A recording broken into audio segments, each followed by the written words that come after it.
창세기 25장 23절 말씀, 한 절 말씀이니까요. 우리 다 함께 한 목소리로 같이 읽도록 하겠습니다. 시작. 주님께서 그에게 대답하셨다. 두 민족이 너의 태 안에 들어있다. 너의 태 안에서 두 백성이 나뉠 것이다. 한 백성이 다른 백성보다 강할 것이다. 형이 동생을 섬길 것이다. 아멘. 감사합니다. 우리 지난주일에 나눴던 말씀은요. 여러분들은 여러분들의 그 영혼뿐만 아니라 여러분들의 그 몸까지 예수 그리스도께서 십자가에서 피값으로 사신 하나님의 거다.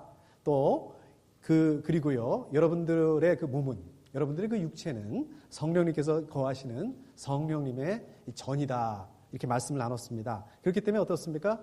예수님하고 연합한 여러분들은 이 주인이신 하나님의 영광을 돌리기 위해서 여러분들의 몸을 사용해야 된다. 이렇게 말씀을 나눴습니다. 이 몸과 육체를 통해서 하나님을 영화롭게 해야 된다. 말씀을 나눴습니다. 그래서 하나님을 찬송해야 되고요. 하나님을 예배해야 되고요. 그리고 또 하나님께 감사와 영광을 돌리는 그런 삶을 감당해야 된다. 말씀을 나눴습니다. 또 하나님의 뜻대로 또 하나님의 의롭고 진실되는 진리의 그 말씀을 붙들고 그러한 그 삶을 감당해야 된다. 이렇게 말씀을 나눴습니다. 이거를 통해서 여러분들의 그 삶으로 또 하나님의 영화롭게 할 수 있다. 말씀을 이렇게 나눴습니다. 우리 지난주에 이렇게 나눈 말씀 잘 기억하시고 이 말씀대로 사셨나요? 이 말씀을 이렇게 기억하시면서 이렇게 사셨나요? 뭐 그럴 수도 있고요. 또 그러지 못할 수도 있고요. 아니면 너무 바빠가지고 너무 정신이 없으셔가지고 이 말씀을 그냥 또 기억하지 못하고 또 잊어버리고 이렇게 살았을 수도 있습니다. 그렇지만 이번 주에는 오늘 말씀을 또 이렇게 잘 또 붙잡고 또 기도하시면서 이 말씀을 가지고 우리 기도할 수 있었으면 좋겠습니다. 자, 오늘 말씀은 사실은 이삭에 대한 그 말씀이지요. 여러분들 그 이삭은 누구입니까? 잘 아시다시피 이삭은 아브라함의 아들이죠. 근데 이삭이 40세가 돼서 이제 결혼을 하게 됐습니다.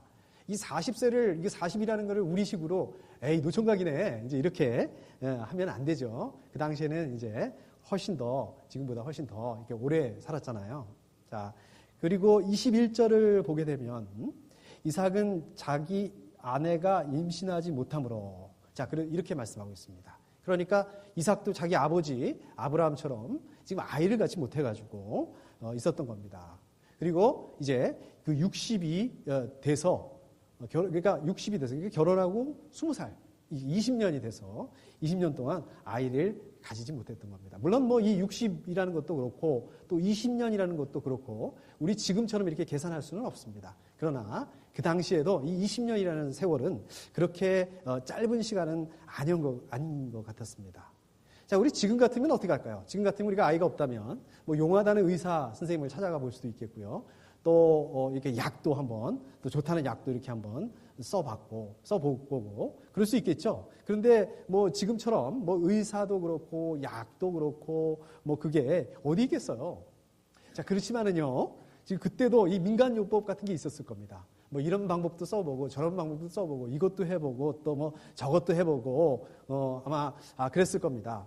근데 할 수 있는 방법이 없는 거예요. 자, 21절 그 뒤에를 보게 되니까 아내가 아이를 가지게 해달라고 주님께 기도하였다. 자, 이제 결국 이제 하나님께 나와서 이삭이 기도를 하게 됩니다. 그래서요, 이게 저와 여러분들에게 있어서도 더 이상 우리가 할 수 있는 게 없다. 더 이상 선택의 여지가 없다. 이게 지금 막다른 골목에 섰다는 얘기죠. 뭐 장기로 말하면 이제 외통수다 이건데요. 이렇게 되면 참 이게 어려운 일입니다. 이게 힘든 일입니다. 그런데요, 이게 또 다른 한편으로 보게 되면 이게 바로 하나님께로 갈 수밖에 없게 하는 그런 그 지름길이 아닌가 이렇게 생각을 해보게 됩니다. 뭐 이렇게 해도 되고 이렇게 해도 안 되고 저렇게 해도 안 되고 할 수 있는 게 별로 없어요. 그런데 이게 바로 여러분들이 하나님 앞으로 나아가야 될 그 때인 것 같습니다. 바로 지금 여러분들 그 문제, 가지고 있는 그 문제를 하나님 앞으로 가실 수 있으면 좋겠습니다. 그걸 가지고 가셔서 하나님 앞에 기도하실 수 있으면 좋겠습니다. 자, 아무튼 지금 이삭도요, 마찬가지로 이 문제를 가지고, 이 아이가 없다는 이 문제를 가지고 이제 하나님 앞으로 갔습니다. 그래서 이제 기도했습니다. 자, 기도를 했는데 하나님께서 이 기도를 들어주셨죠? 하나님은 기도를 응답해 주셨습니다. 리브가가 이제 임신을 하게 됐습니다. 그동안에 이제 애를 못 가지고 애를 썼는데 이번에는 쌍둥이를 가지게 된 겁니다.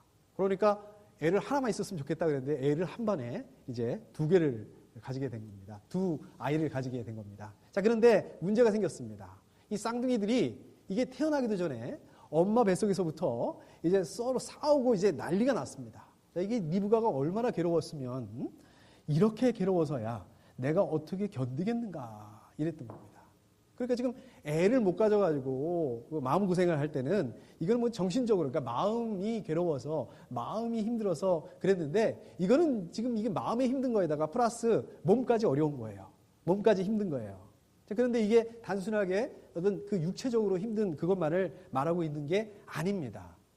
이러다가 이렇게 뱃속에서 애들이 이렇게 싸우고 있는데 이러다가 애들이 유산이라도 되면 어떻게 되나 하는 이런 그 불안감이 있었을 것입니다. 정신적인 불안감이죠. 거기다가 이게 지금 기도해서 하나님의 은혜로 얻은 아이들인데 얘네들이 뱃속에서부터 이게 싸운다. 이 뱃속에서부터 기도는 못할 망정, 거룩해야 될 그렇게는 못할 망정, 이게 뱃속에서부터 이게 싸운단 말이에요. 이런 이 복합적인 이 문제들, 복합적으로 이런 것들이 생겼어요. 이게 얼마나 괴로웠겠습니까? 이제 리브가가 참다, 야, 이거 도저히 안 되겠다. 이거 이유라도 한번 알아봐야겠다. 이제 이런 마음으로 하나님에게 나아가게 됩니다. 이제 하나님이 이렇게 말씀하시죠. 보게 되면 23절에 보게 되면 두 민족이 너의 태 안에 들어있다. 너의 태 안에서 두 백성이 나뉠 것이다. 지금 이게 무슨 말씀이에요? 지금 리브가가 지금 잉태하고 있는 이 쌍둥이 얘네들이 그냥 평범한 애들이 아니라는 겁니다. 지금 얘네들이 어떤 애들이냐면 얘네들한테서 그 한 민족 각각 한 민족씩 두 개의 민족이 나온다는 얘기예요. 그러니까 이게 지금 우리식으로 말한다면 얘네들이 보통 애들이 아니라 얘네들이 그 두 개의 나라가 있는데 한 나라의 대통령, 얘는 다른 나라의 대통령, 이 두 나라의 대통령을 될 거라는 거예요. 이게 얼마나 횡재입니까? 그전에는 아이가 없어서 20년 동안 마음고생을 했어요. 어떻게든 대를 이을 애가 하나만 있으면 좋겠는데, 그랬는데 뭐 그렇게만 해도 감지덕지할 텐데 지금 얘네들이 그냥 평범한 애들이 아니라 얘네들한테 민족이 나올 것이다. 정말 생각지도 못했던 횡재죠, 횡재. 이거에 대해서 말씀하고 있는 겁니다. 보십시오. 하나님의 스케일이 어때요? 어마어마합니다. 하나님께서 아마 여러분들에게도 이러한 어마어마한 것들을 가지고 기다리시고 계실 것입니다. 그러니까 이 작은 것들 있죠? 우리 눈에 보이는 것, 그런 것들 때문에 전전긍긍할 필요가 없습니다. 자, 그런데요, 하나님께서 지금 리브가에게 말씀하시는데 딱 여기까지만 말씀하셨으면 펄펙인데 지금 이런 말씀을 또 하시는 거예요. 뒤에 보니까 한 백성이 다른 백성보다 강할 것이다. 이건 또 뭐죠? 지금 이게 무슨 말씀하시는 거예요? 둘이 다 잘 되면 좋잖아요. 내지는 두 민족이 힘을 합쳐가지고 다른 민족보다 더 강해지고 더 세지고 그러면 더 좋을 거 아닙니까? 근데 이게 왠지 지금 뒷맛이 개운치가 않아요. 그러다 보세요. 계속해서 보세요. 거기다가 형이 동생을 섬길 것이다. 지금 이렇게 얘기를 한단 말씀입니다. 이 동생이 형을 섬기는 거는 이건 당연한 거잖아요. 그런데 이게 지금 반대로 말씀하고 있는 거예요. 형이 동생을 섬길 것이다. 자, 이게 뭐예요? 이게 왠지 꺼림직하고 이 말씀을 들으면서도 좀 불편하고 좀 그랬을 것 같아요. 이게 이제 차라리 아까 얘네들이 이게 좀 평범한 애들이 아니다. 얘들 때문에 두 민족을 잃을 거다. 그냥 평범해도 괜찮아.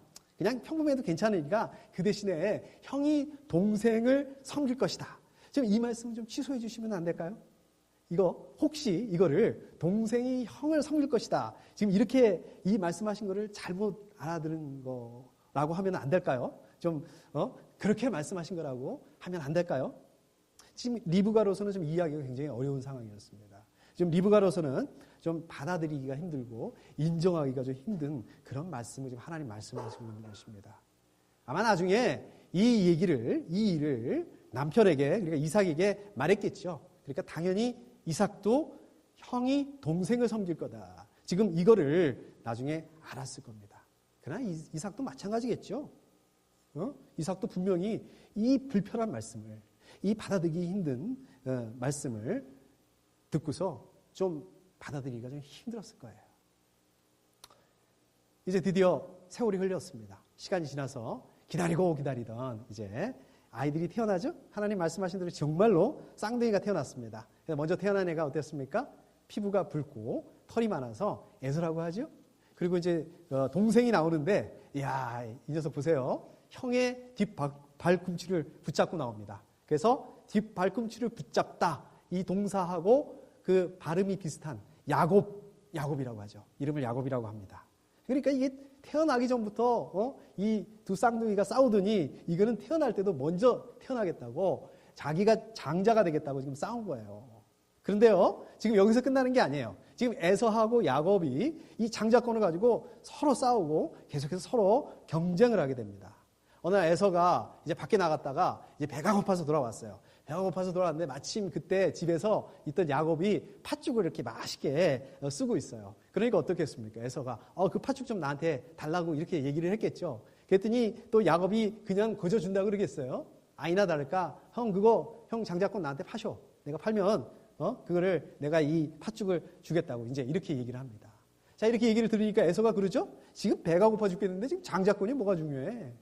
그리고 팔아버립니다. 34절에 보게 되면 에서는 이와 같이 맏아들의 권리를 가볍게 여겼다. 이렇게 말씀하고 있습니다. 자, 이제 또 세월이 지납니다. 시간이 지나서 세월이 지나서 이삭이 늙었습니다. 나이를 먹게 됐습니다. 이제 눈이 어두워가지고 눈이 침침해져가지고 잘 볼 수가 없게 됐습니다. 자, 어느 날 에서를 부르죠. 에서를 불러서 자기가 이제 늙어서 언제 죽게 될지 모르겠으니까 네가 좀 사냥을 해가지고 와라. 사냥을 해와서 그거를 좀 고기를 가지고 그 요리를 좀 해가지고 오면 내가 그 고기를 먹고서 너를 좀 실컷 축복해주겠다. 지금 이렇게 얘기를 합니다. 근데 이거를 리브가가 엿들어요. 리브가가 엿듣고서 이거를 야곱한테 시켜요. 뭐라고 시키냐면 에서로 변장을 하게 해서 아버지 축복을 가로채도록 이렇게 만듭니다. 야, 이 집안 대단한 집안이에요. 보게 되면 결국 야곱이 아버지를 속여가지고 형 대신에 장자의 그 축복을 받죠. 가로채죠. 근데 나중에 이거를 에서가 압니다. 나중에 이것을 에서가 알고 이렇게 되니까 이제 에서가 아버지한테 가서 자기도 축복을 해달라고, 자기를 축복해달라고 이렇게 얘기합니다. 저에게도 복을 빌어주십시오, 아버지. 이렇게 얘기를 합니다. 자, 그럼 한번 생각해 보십시오. 자, 그러면은요, 에서 말대로 이삭이 지금 에서한테 그냥 축복을 해주면 될 거잖아요. 뭐 에서한테 축복 한 번 더 해준다고 해서 뭐 그렇게 시간이 많이 드는 것도 아니고 그렇게 힘든 일도 아니고 뭐 그렇다고 해서 뭐 돈이 많이 들어가는 것도 아니고 그리고 뭐 설령 그렇다 치자.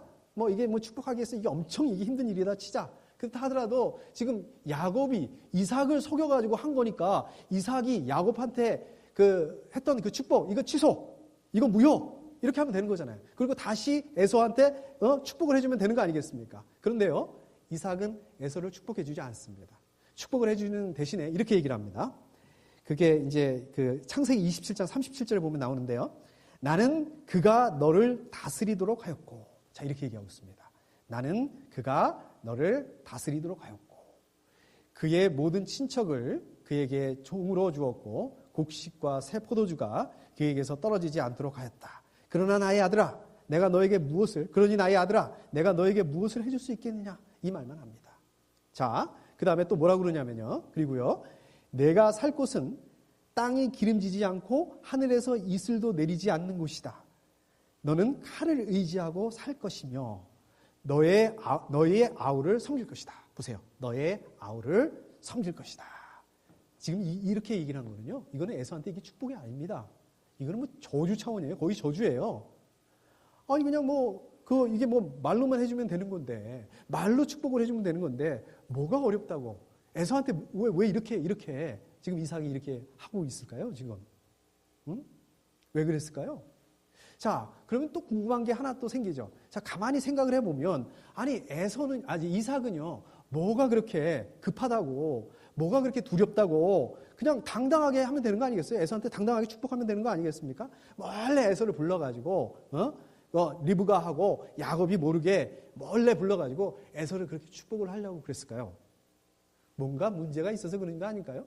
예를 들자면 지금 그 리브가가 에서를 축복을 하는 그거를 반대했다든지, 아니면 야곱이 그때 내가 장자권 샀는데 아버지 마음대로 그렇게 축복하면 안 되죠. 뭐 이렇게 블레임을 했다든지. 축복하는 방법도 그래요.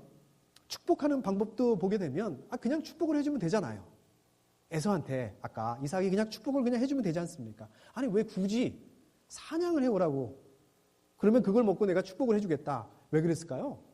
이삭이 고기를 먹지 못해가지고 그동안에 그 고기를 너무 먹고 싶어서 그랬을까요? 너무 먹고 싶어서 에서를 시켜서 좀 고기를 좀 충분히 먹고 마음껏 축복하겠다 그랬을까요? 아니요, 아닙니다. 이 이삭의 직업이 뭡니까? 아버지 때부터, 아브라함 때부터 목축업이에요. 그러니까 양, 소 이런 짐승들을 기르는 게 그게 직업입니다. 그러니까 지금 고기가 없어서 못 먹을 그런 상황은 아닌 거예요. 고기를 먹겠다고 이삭이 맘만 먹으면 아무 데나 먹을 수 있어요. 마음껏 먹을 수 있어요. 그리고 그 고기도 그래요. 고기를 그 야생 짐승을 지금 잡아가지고 사냥을 해가지고 그걸 가지고 요리를 하라는 거잖아요. 근데 이 야생 짐승을 잡아서 요리를 하게 되면 이게 아무리 요리를 잘해도, 아무리 요새 그 뜨는 그 백종원 씨가 요리를 한다 하더라도 이 고기가 얼마나 질기겠어요. 그렇게 이 야생의 동물이 하는 것보다 이 집에서 기른 짐승으로 하는 그 요리가 그 고기가 좀 더 부드럽고 그러지 않겠습니까?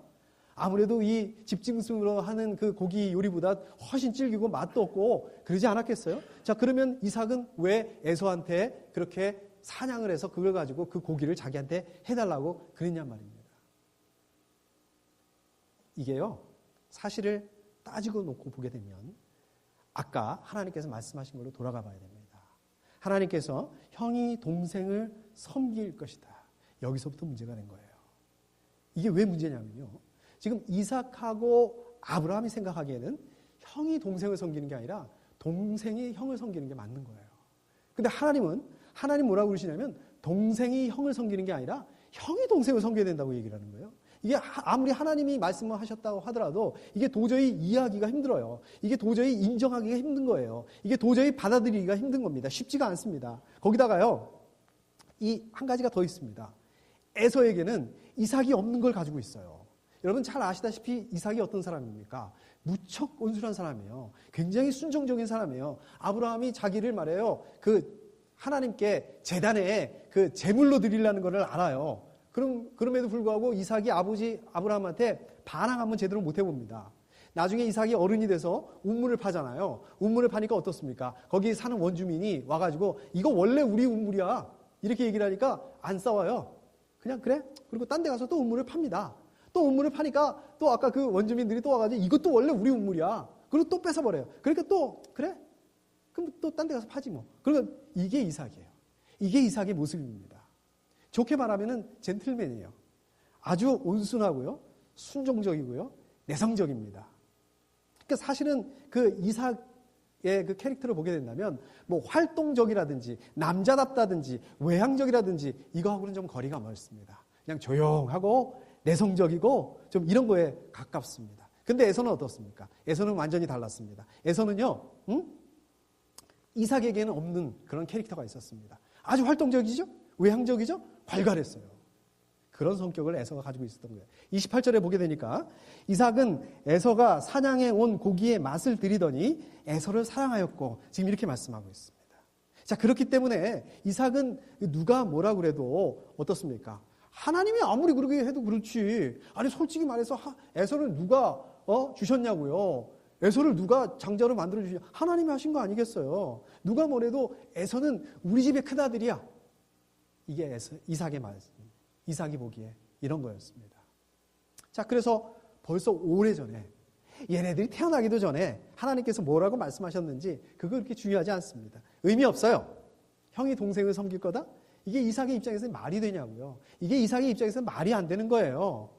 도저히 이거 받아들일 수가 없는 거예요. 그러니까 하나님의 말씀 이런 거 깨끗하게 잊어버린 겁니다. 깨끗하게 잊어버리기로 한 겁니다. 그러니까요, 이삭은 어떻습니까? 자기가 맞다라고 생각하는 자기 생각, 자기가 더 좋아하고 자기가 더 선호하는 그 입맛, 이것에 따라서 움직인 것이 하나님의 말씀하고 관계없다는 거예요. 자기 생각, 자기 뜻, 자기 의지, 자기가 더 좋아하는 자기 큰아들 에서를 그냥 축복하고 싶었던 거예요. 그래서 에서를 축복을 하려고 그랬던 거예요. 그래서 자기 마음대로 에서를 축복을 하려고 그랬어요. 그러면 축복하면 되는 거 아니겠습니까? 자, 그런데 어떤 일이 일어납니까? 이건 상식적으로 생각하면 도저히 일어날 수 없는 일이 일어나요. 야곱이라는 녀석이 자기를 속이고 이삭을 속이고 이 에서의 축복을 뺏어버리는 이 말도 안 되는 이 일이, 이게 사고잖아요. 이런 사고가 일어나고 만 겁니다. 자, 이렇게 되니까 이삭이 이제 정신을 차린 거예요. 이렇게 되니까 이 일이 일어나고 보니까 그동안에 잊어버리고 있었던 하나님의 말씀, 그냥 잊어버리기로 했고 무시해버린 하나님의 말씀, 형이 동생을 섬길 것이다, 이 말씀이 생각이 나게 된 거예요. 그렇기 때문에 에서가 와서 다시 자기를 축복을 해달라고 그렇게 애원을 하는데도 에서 말을 들어준다고 해서 그렇게 시간이 많이 필요한 것도 아니고 그렇게 많이 노력이 필요한 것도 아니고 그렇다고 엄청난 돈이 들어가는 것도 아니고 그럼에도 불구하고 에서를 축복할 수가 없었던 것입니다. 그 대신에 뭐라고 얘기하고 있습니까?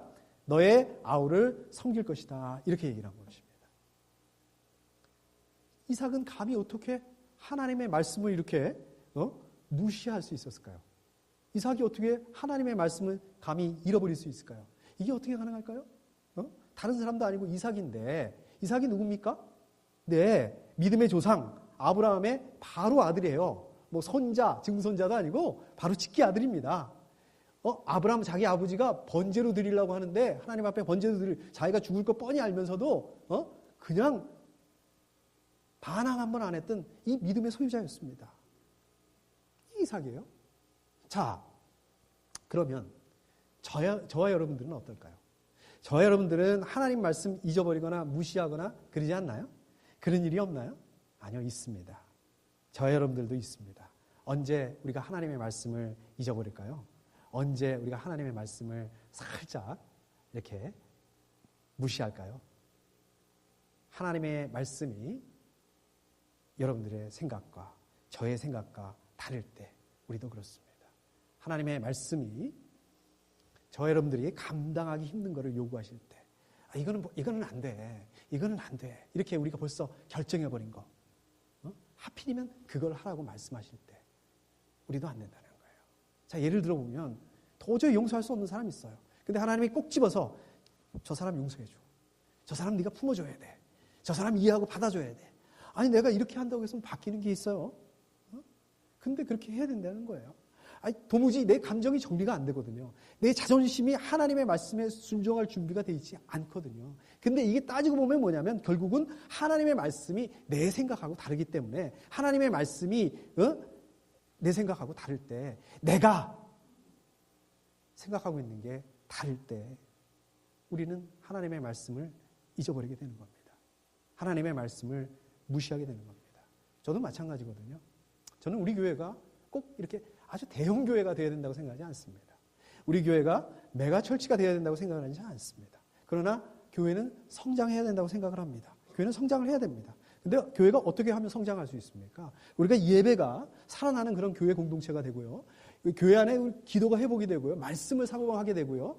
교회 안에 우리 가정들마다 가정이 살아나고 이런 공동체가 된다면 우리가 교회가 성장하는 거, 이거는 자동적으로 따라오는 거 아닙니까? 맞아요. 이걸 제가 아주 머리로는 아주 잘합니다. 그런데요, 저도 기도를 하게 되면 급해져요. 마음이 급해져요. 제가 이거를 잘 알지만 제 생각으로는 제가 바라는 거를 기도하고 있습니다.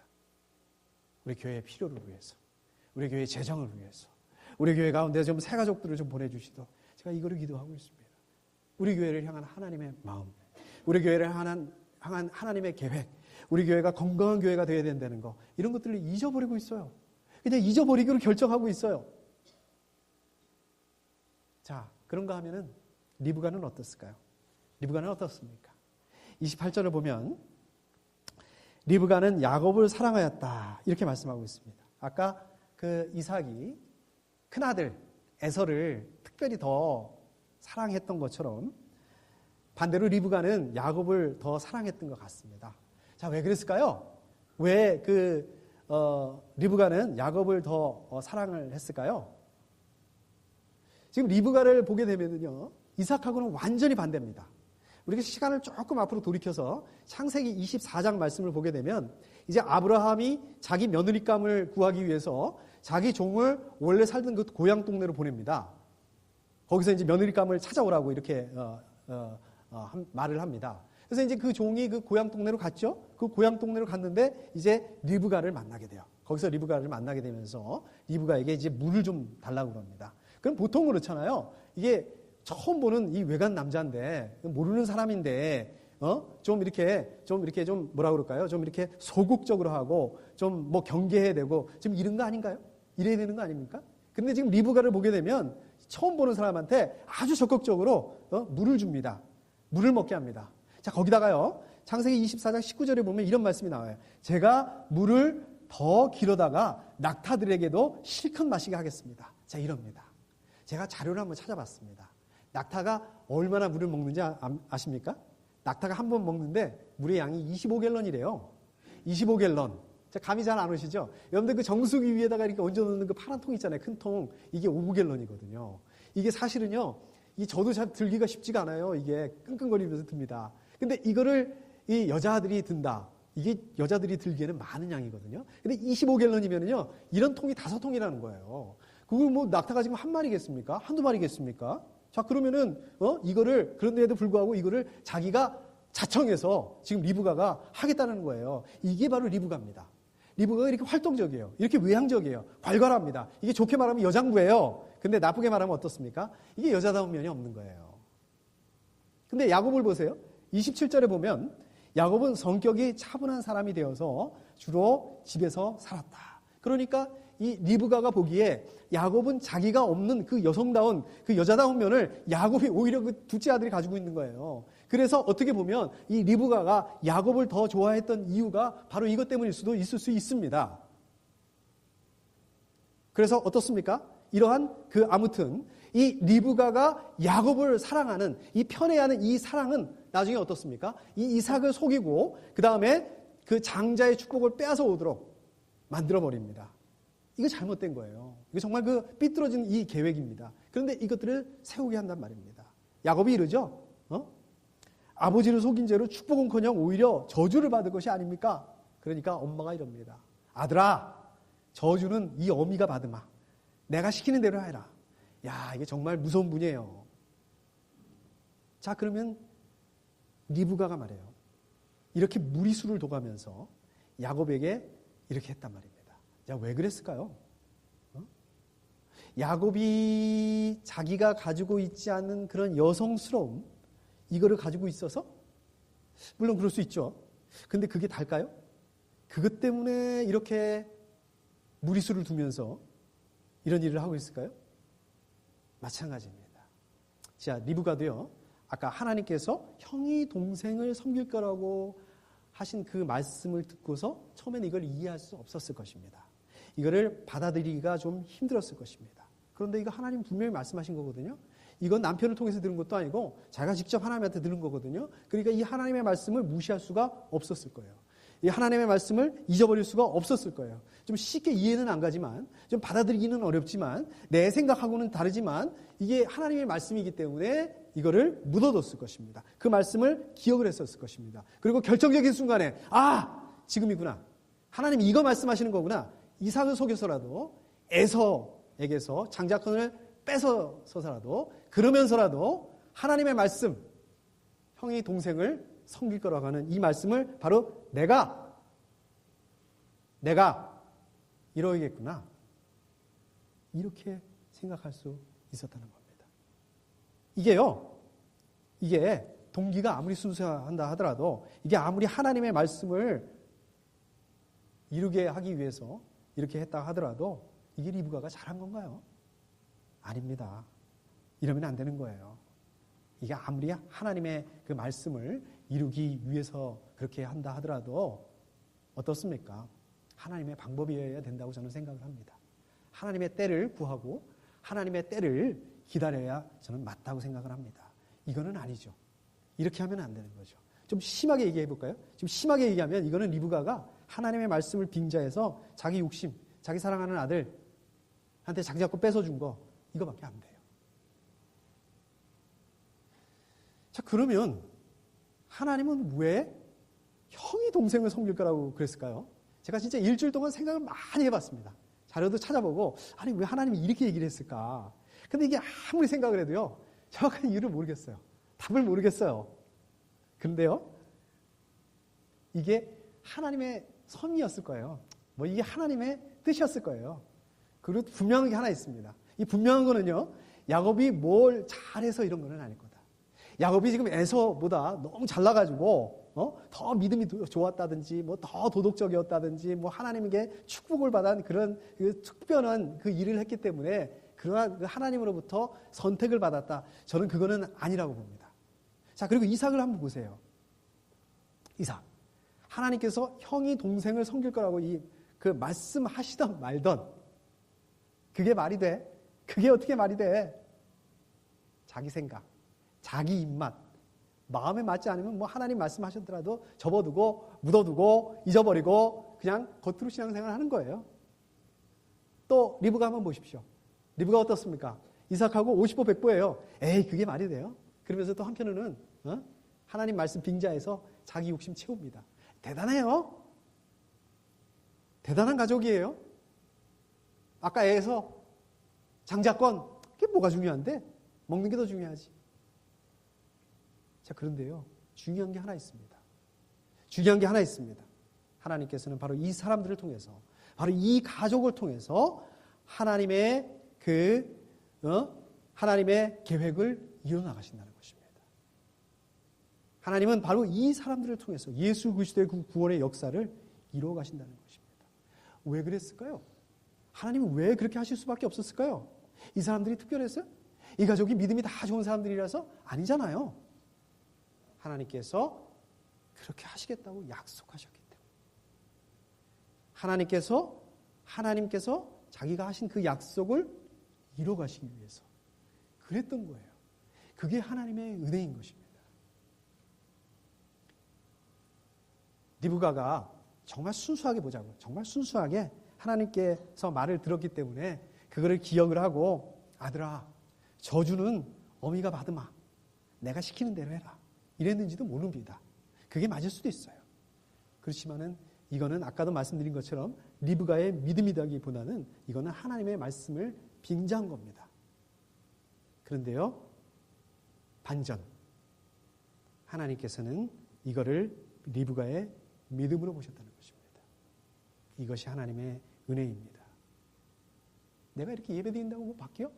내가 이렇게 기도한다고 해서 뭐 달라지는 거 있어? 예, 당장은 달라지는 게 없는 것처럼 보일 수 있습니다. 아무것도 바뀌지 않는 것처럼 보일 수 있습니다. 그런데요, 하나님께서는요, 바로 여러분들이 드리는 이 주일 예배, 이 예배, 여러분들이 하는 그 기도, 이거를 믿음으로 인정하신다는 거예요. 그리고 그 여러분들의 그 믿음을 통해서 일하신다는 거예요. 여러분들이 아무것도 바뀌지 않을지도 몰라, 아무도 바뀔 것 같지 않아 한다는 바로 그거를 통해서 하나님께서 하나님의 일을 이루어 나가신다는 것입니다. 이거는 뭐 아주 평범해 보이고, 이거는 아주 평범해 보이지만 여러분들이 그 순종하는, 하나님의 말씀에 순종하는 그 평범한 여러분들의 그 매일매일의 그 삶, 그것들을 통해서 예수 그리스도의 구원의 약속을 이루어 나가신다는 것입니다. 바로 여러분들의 그 순종, 여러분들의 그 믿음, 여러분들이 누군가를 축복하고 하나님의 은혜를 나눠주고 그런 것들을 통해서 하나님 없이 살아가는 이 세상 가운데 하나님의 사랑을 번져갈 수 있도록, 나눠질 수 있도록 그렇게 하신다는 것입니다. 바로 여러분들을 통해서 이 세상 가운데 하나님의 은혜와 사랑이 흘러가게 하신다는 것입니다. 그러니까 이번 한 주 동안 여러분들 어떻게 하셔야겠습니까? 열심히 기도하셔야 됩니다. 열심히 하나님 말씀 읽으셔야 됩니다. 열심히 하나님의 은혜, 열심히 하나님의 그 사랑을 나눠주셔야 됩니다. 누구한테 나눠주셔야 될까요? 여러분들 그 가족에게, 친구에게, 이웃에게 나눠주셔야 됩니다. 이것들을 통해서 꼭 승리하실 수 있기를 축복합니다. 우리 함께 기도하겠습니다.